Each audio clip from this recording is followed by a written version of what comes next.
বিদেশি শিক্ষার্থীদের প্রবেশ লাগাম টানার পরিকল্পনা গ্রহণ করছে দেশটির সরকার।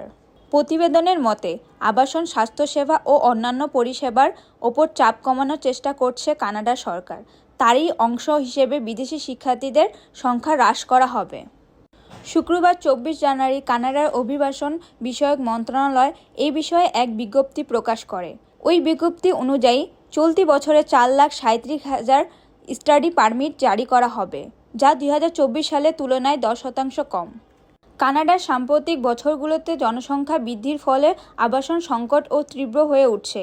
এমন পরিস্থিতিতে 2024 সালে আন্তর্জাতিক শিক্ষার্থীর পারমিটের ওপর একটি সীমারেখা টেনে দেয় দেশটি। বিদায়ী প্রধানমন্ত্রী জাস্টিন ট্রুডো সাম্প্রতিক মাসগুলোতে অভিবাসন স্তর হ্রাস করার প্রতিশ্রুতি দিয়েছে। সাম্প্রতিক আনুষ্ঠানিক বিভিন্ন জরিপে দেশটিতে নতুন করে আসা অভিবাসীদের প্রতি জনসমর্থন প্রচুর কমতে দেখা গেছে।